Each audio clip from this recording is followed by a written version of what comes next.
Hello, this is Arun Srinivasa and I'm here to help you learn engineering mechanics and its use in structural design. Today we are going to do an example of a stepped shaft. Last time you heard why stepped shafts are important. Today we are going to actually look at an industrially important case. It will be long, so prepare for it with a pen and paper and calculator. Pause frequently and do the calculations yourself. As my video shows, you just have to do it. There is no other way.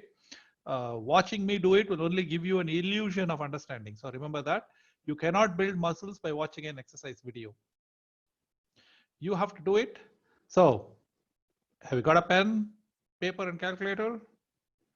Ready to do this calculation with me? Then ready, set, go. Okay. So first item we're going to talk about is an industrially important idea called an idler pulley.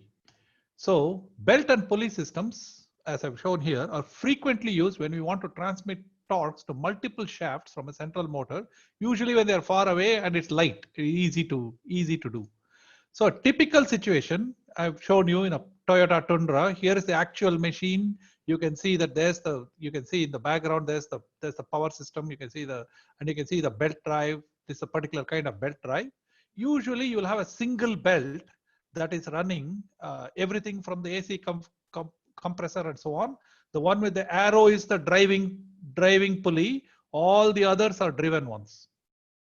Okay, and the power is supplied here where I showed you. Okay.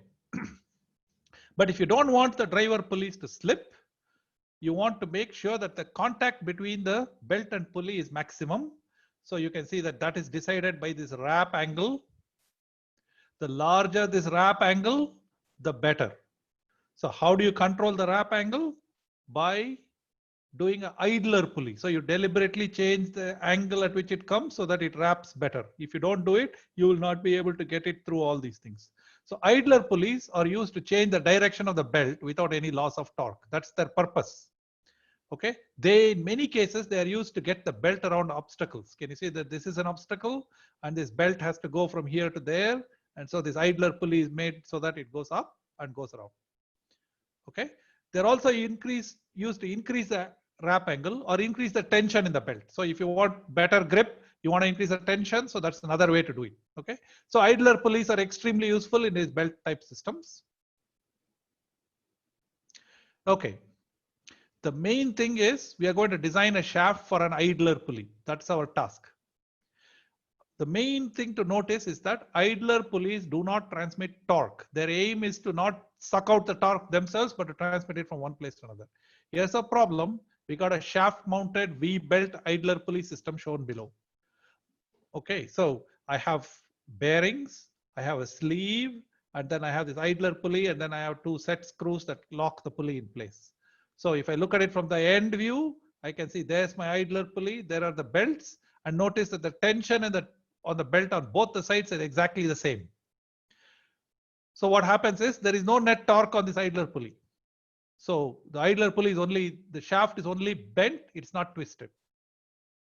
Okay, here are the dimensions. L1 is from the center of the bearings to the first shoulder. That's L1. L2 is the distance from the center of the bearing from here to where the middle of this pulley is. And L3 is the distance from here to the end, to this shaft. And then another L1 will be there to the next center of the pulley. So the numbers are here. Notice that our units are millimeters and belt tension T is in kilonewtons and it's given 0.75 kilonewtons. Okay. The shaft is symmetric, same bearings on both sides. Notice that the system is not transmitting any torque. Can you see that from the figure? Make sure you understand why that is the case. Okay. It has been friction mounted with a set screw on either side because torque is low. So you just want to make sure it doesn't slip sideways. So it's a very simple setup. You just have a step screw and there's no additional steps required for it. You just have two set screws and then you have one shoulder here and one shoulder here for the bearings. So you got shoulders for the bearings to lock and then you just have a simple shaft and on which there's a set screw. That's the idea. Okay. So I'm given the dimensions of the shaft. Can you see that the pulley diameter is 120 millimeters, the bearing dia is 20, the what is that? The pulling mounting shaft dia is 22. So this is 22 millimeters. D2, D1 is 20 millimeters. We have all this data. Okay, so we want to know if the end slopes and rotations at the bearings are okay. So we want to make sure that the slopes at the bearings are okay. Remember, bearings should not be misaligned. If they are, they will jam. So we want to make sure that slopes at the bearings are okay. The pulley itself can take a lot of misalignment. It's okay. That's one of the reasons why they use it. So it's the bearings that matter. So we want to figure out what's the slope here and what's the slope there. Okay, so this is an engineering problem. So we got to convert it into something that's nice that we can do. Okay, recall for ball bearings, the slope at the ends must be less than about 0.03 radians. You remember from the last video where I showed you what are the restrictions. So that table is important. So in this particular case, it's a ball bearing at the end. And so about 0.03 radians is what is allowed at the ends. So that's 0.2 degrees or less. So that's a very small slope is only allowed. Okay, so we are now going to solve this problem. I put y and x. There you go. We have to carry out a few crucial steps before we start. First thing is to assign the axis. Reality does not come with axis assigned. You have to assign it. So notice I have assigned x and y like that. Okay, and then we note that the shaft, that the force is not directly acting on the shaft. So I have to move the force to the center. And we're going to move the forces. Okay, we saw this procedure earlier. So we got to take these forces and move it to the center. So I want you to do it. Okay, so hit the pause button on your video and figure out what is the net force on the shaft from these two forces on the side. Okay, so let us see, can you find the force at couple vector due to this bearing? So that's your task. Due to this pulley system, that's your task. Okay, so I hope you did this calculation and we are ready to compare the results. So first is I have shown you the axis. There is the entire shaft and I've shown you what's the external force, 2t sine theta over 2. That's it. The pulley and its forces are equivalent to a single vertical force of magnitude 2t sine theta. It's not q, it's theta over 2. That's it. If you are able to reason it out, good for you. If not, you have to think about it. By the way, this is not the full free body diagram. I've just shown you the external forces on it. We're going to draw the full free body diagram in a second. Okay, we will now convert it into a beam problem with variable diameters. Can you see that there's a step and all this stuff? So this step, assigning suitable axis and finding the equivalent load on the beam, is generally your task. It cannot be easily automated. So you should know how to do it. This is very critical and you should know how to do this. So before we go any further, step 0, we have to decide what are the units. Length units are millimeters, force units are kilonewton. Typically, this is what will happen in shaft problems. Lengths will always be in millimeters and forces will be in kilonewtons. In a big frame problem, length may be in meters and kilonewtons. Okay, torque or moment will be kilonewton millimeters, which will be the same as Newton meters. Stress and modulus of elasticity are kilonewton per millimeter squared, which is GPa, gigapascals. That's the unit for modulus now. Moment of inertia is millimeter to the fourth. EI, E times I will be kilonewton millimeter to the squared. So you have to make this list before you start. All these items, length, force, torque or moment, modulus, moment of inertia, all of these things if you list, then you don't have a problem about knowing which units to use for what. Okay, first step, draw free body diagram. We have seen this before. So I want you to draw it before I draw it. Okay, so go ahead and draw it, pause the video, draw the free body diagram and compare with me.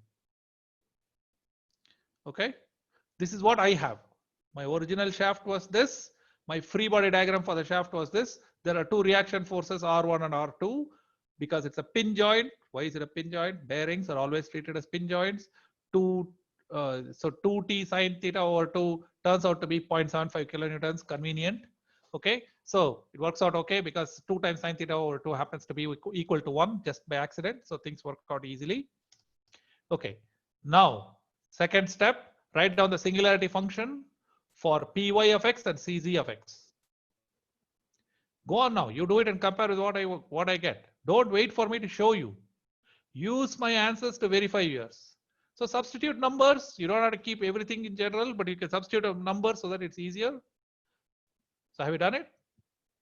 Good. So this is what I got. Py of x equal to r x to the minus 1. So there's a concentrated force r plus 0.75, upward force 0.75, x minus the distance from here to here is 35, x minus 35 to the power minus 1, and r2 x minus 55 to the power minus 1.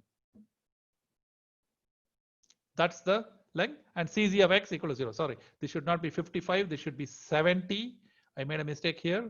If you calculate the total distance, it is 70 mm, not 55 mm. I'll fix that when we do the next calculations. Okay. So then 3a, first two integrations same as before. We don't care about whether it's a step shaft or not step shaft or anything. So first two integrations are the same as before. That is for getting shear force and bending moment. So Vy equal to minus integral of Py dx, Vy at the end equal to 0. Mz equal to minus integral of Vy plus Cz dx, Mz at the end equal to 0. Theta z equal to integral Mz over Ei dx plus A1. Uy equal to integral theta z dx plus A2. So these are the four relations that we are going to use. Memorize this. This is extremely useful. Okay. The only problem now is that Ei is not a constant. So when we are integrating the constitutive relation, we have to integrate the product of two functions. Mz, which is a function of x, and 1 over Ei, which is a function of x. This function of x is like a step function all over the place. So we have to worry about that. Okay. To do this exactly, we have to do some integration by parts. We'll cross the bridge when we come to it. Okay. For now, we will concentrate on the force and moment equilibrium. Your task, substitute for Py and Cz, use the end conditions, and show what we should get. Pause, find out, show me. Okay. You cannot build muscles by watching an exercise video. Pause the video and try this. Go on. Don't be a passive listener. Okay. So I told you that it has to be 70 and not 55. So I corrected it here. Can you see that? Vy of x, integrate Py dx, and you'll get minus r1 x to the 0 minus 0.75 x minus 35 to the 0 minus r2. The negative sign comes from the fact that this is negative, and then another negative will switch me to positive, and you'll get this. You know how to do this, right?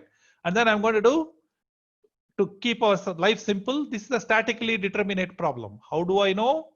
There are two equations and only two unknowns, r1 and r2. So I should be able to solve this directly by using Vy at end equal to 0 and Mz at end equal to 0. So here you go. So we'll solve for r1 and r2 here itself rather than waiting for step 4. And you should be able to solve it. You'll get r1 equal to r2 equal to minus 0.375. It should have been obvious. It should be half of that 0.75 kilonewton load pointing down. That's why I got negative sign. Okay. Now comes the main task. We have to find a way to integrate Mz over Ei and obtain theta z and Uy. This is our main task. Note, the second part of step 3b, i.e. the constitutive relations and kinematics, is different for step shafts than for shafts without steps. This is because Ei is not constant, so we cannot move it into the LHS like we did before. Okay, so this is a big change, so please pay attention to this. Okay, here we go. Singularity function for bending compliance. Here is my theta z. What it is that 1 over Ei is going to be called B of x, bending compliance, as opposed to bending stiffness. Ei is bending stiffness, 1 over Ei is called bending compliance, and we'll also assign the symbol B of x to it. So instead of dividing, I'm going to multiply by B of x. Okay, instead of dividing by Ei. Okay, now in our case, here is our shaft and here is our information for the shaft. It's pretty easy to compute 1 over Ei for each section. 1 over Ei for the section x less than 50. This part is 6.37 times 10 to the minus 7. You know E, you know I, you can compute this. For the central part, 1 over Ei gives me 4.35 times 10 to the minus 7. And for this part, again, it's 6.37 times 10 to the minus 7. If 55 less than x less than 70. You see what I mean? So this is 1 over Ei. You can see it's a step function. So what I want you to do is convert this into a step function. Write this as a singularity function. Again, you cannot build muscles by watching an exercise video. Pause the video, try this. Convert this into a singularity function. Did you do it? What I got was this. 6.37 x to the 0 minus 2.02 x minus 15 to the 0 plus 2.02 times x minus 50 x minus 55 to the 0 times 10 to the minus 7. 10 to the minus 7 is common for everything, and the unit is kilonewton millimeter squared inverse, because EI has units of kilonewton millimeter squared. This is 1 over EI, so it's inverse. So what we do is, instead of trying to work with EI, we'll work with 1 over EI, and that's what we have written as singularity function. Okay. Notice that it isn't very compliant. So there's a small number that tells me it's very stiff. It's not very compliant. This is typical of steel. For all stepped shafts, if we put delta EI, not but, it should be put delta EI for the change in compliance at location BI, then the bending compliance looks like this. B of x equal to summation delta BI x minus BI to the 0. So for example, from here to here, 6.37 is a change in compliance from 0 to 6.37. That's the first one. The second change in compliance was 6.37 to 4.35. That is minus 2.02. That's the second one. The second change in compliance is 4.35 to 6.37 again. That's plus 2.02. Okay. So what the BX coefficients list are changes from the previous one, from the one to the left. So from the one to the left here was 0, so its change was 6.37. The one to the left was 6.37, so the change was minus 2.02. The one to the left was 4.35, so the change is 2.02 again. Okay, and I told you about this. At x equal to 0, we use the convention that the change in compliance is from the starting value of 0. Okay, so now we are ready, because now what we have to do is we have to integrate by parts. Okay, the basic idea is, how do you integrate the product of any function and a step function? So why do I want that? Notice I want some function mz of x times a step function b of x. Can you see that? So I want to be able to integrate any function times a step function, because there's a sequence of steps. Okay, so let m of x be any function. We don't care what it is. We want to find out h of x is equal to integral from all the way to minus infinity, because we know that m of x will be 0 at that place, minus infinity to the current location x of m of x, x minus b to the 0 dx. This is actually a very easy integral. If you do that, if you introduce q of x is the integral of m of x dx, then this integral you can easily write, because x minus 0, x minus b to the 0 is 0 if x is less than b, 1 if x is greater than b. So you can integrate this pretty easily, and you'll get this. H of x equal to q of x minus q of b times x minus b to the 0. This is important. So q of x is the integral. So if there are many steps, if b of x looks like a bunch of steps, then you will, if you use this thing repeatedly, you will get this summation. Ki q of x minus q of bi x minus bi to the 0. Remember, q of x itself is integral of m of x. So there's a lot of stuff going on in this q of x. Okay, so this star is here. So please take a look. This I can write by pulling out this q of x, because the same for everything. I will get q of x b of x minus some step function. This is what you would have had if there was no step. This is the correction due to the steps. Okay, now we are going to apply this to theta of x, our rotation, which is integral of b of x m of x dx plus a1. B of x is summation over I delta bi x minus bi to the power 0. Step 1, first get q of x is the integral of m of x dx. That's convenient to get. Then find q of bi times delta bi for each location where there is a step. Then apply this formula. So this is a 3-step, 3.1 do this, 3.2 do that, 3.3 do that. And then unfortunately, you have to do this again for u of x. These steps are tedious and sort of painful, but they're not hard. Okay, just a straightforward procedure. Remember, all of this is only logic. There is nothing much here. The thing is, it's a pain to do. So you have to you have to do it at least once because you have to understand what it takes to do a step shaft. Okay. The thing is, there's no new concept, only new procedure. By the way, you have to repeat this thing once for angle, once for displacement. I will now show you how to combine it all into a nice clean thing, but no shortcuts. You have to do a bunch of computations. There is no way out of it. So let's get started. So here is what it is for the step shaft. Okay, we are done with the digression, with the detour. Now we are back to the main story. So here, this is our m of x we calculated from the previous. I have substituted for R1 and R2 minus 0.375. You see what I mean? Now, what it is that first thing to do is to integrate this m of z twice, like what you would do for a traditional beam problem. You integrate it twice. Q of x is this integral. P of x is this integral. You know how to integrate this, right? That's not a big deal. So if it was a non-step beam, I would be done because I do this integrate, just divide by EI and I would be done. But for a stepped beam, I have to do more.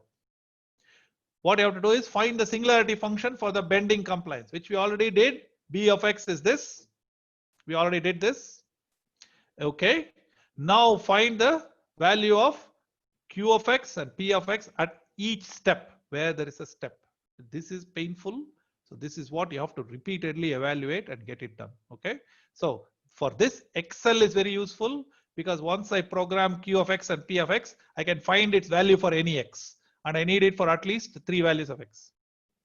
So I will put up I will put up the table. You can convert it into Excel spreadsheet. So step location, delta B, right? Q, P, and then delta B times Q, delta B times P. This is the information that we need. So location, where are the locations? Where there are steps. X equal to 0, there is a step. X equal to 15, there is a step. X equal to 55, there is a step. So first I fill up the step locations. I know the delta Bx there, 6.37 minus 2.02, 2.02 times 10 to the minus 7. So I fill up the delta B. So that is directly there. Q of x, from here, I have to take this function and evaluate it at 0, at 15 and 55. These are the numbers I will get. P of x, same way, I have to evaluate this function at 0, 15, 55. Notice it's not 0, 35, 70. It is 0, 15, 55 at places where there is steps. Then I'm going to multiply Q of x and B of x and put it here. Okay, and I'll get these 3 numbers. Similarly, I will do Q of P of x and delta B and I get these 3 numbers. This much we have to do.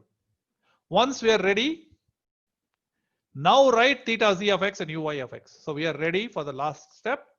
So theta z of x, Q of x times B of x, we are not going to multiply it out. It will be a mess. We will, whenever we need a number, we will compute Q of x separately, B of x separately and multiply it. Don't try and multiply this thing out. It's a mess. Then it's very simple. I just do these 3 values with these 3 steps. So 0 times step at 0. So that's gone. Minus 8.1298 times 10 to the minus 6 plus 8.02 times 10 to the minus 5. Because why is there minus and plus? Remember, it was minus at the beginning. P of x, B of x, again, I'm going to write these 3 steps. Okay, minus this one is listed. Now this is to the power 1, and then this, because I'm going to integrate this, and then I have to add these 3 things. So pay attention to this whole mess. So theta z has Q of x, B of x, and then these 3. Uy has P of x, B of x, these 3 to the power 1, and then these 3 to the power 0. It's a pain in the ass. There is no way out of it. Okay, plus a1x plus a2. That is the constants of integration. So what I want you to do is stare at this for a few minutes, see where I got the numbers for this, and make sure you understand when I integrate theta z of x, basically I've got to integrate this function, and again I will get more mess, but that's what I get. Okay, so stare at it, figure out how you're going to do it, because there'll be a homework problem where you will have to do this by hand. So please remember that. Okay, so you got to understand this algorithm. Okay, but we're not done yet. We still have to apply boundary condition. We already know R1 and R2 from equilibrium. We are left with only the known effects. So since it's a simply supported beam, Uy at 0 is 0 and Uy at 70 is 0. Okay.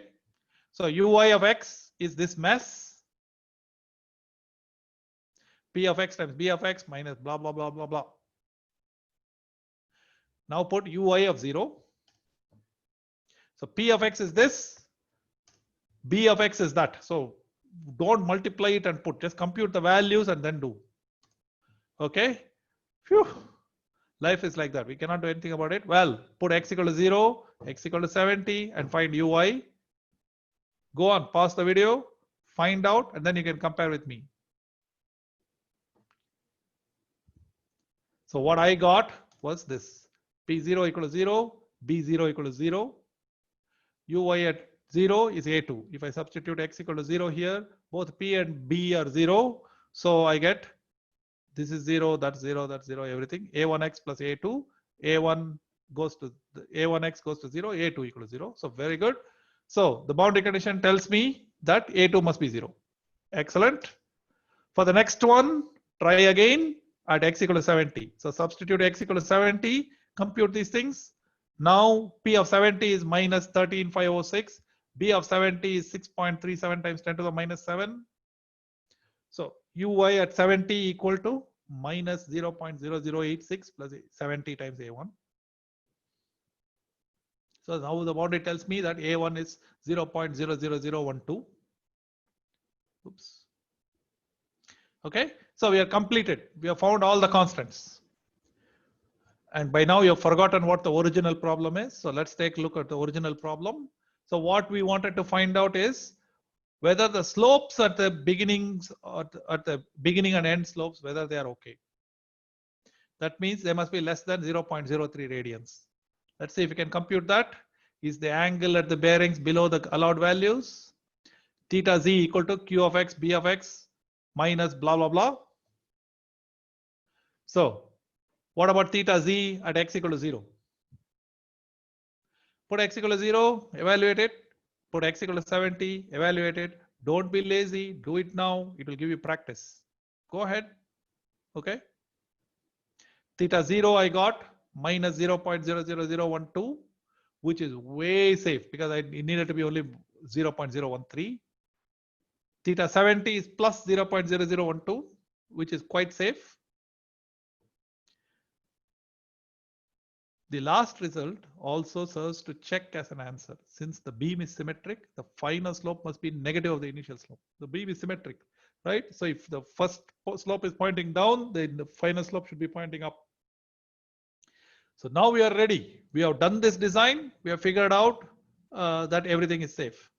By the way, you might think, okay, you know what? This is really painful.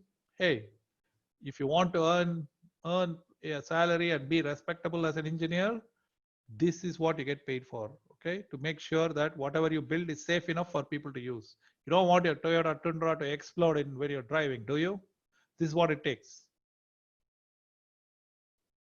Okay, we're done. That was long. Well, what can you do? But I want to make sure you understand the entire logic of this whole thing. The only change is in the step 3B. Okay, so pay attention to step 3B and you should be okay. So test your understanding. What's an idler pulley? How do you know from the free body diagram of the pulley whether it transmits torque or not? Out of the 4 steps in solving the beam problem, which steps are the same as for any problem? Which steps are different for shafts, its shoulders or steps? Last one is the actual challenge question. Describe in your own words. I want you to think about writing the steps in English, the process for integrating the equations for the slope of a stepped shaft. Try it out, see what you get. Okay, thank you very much.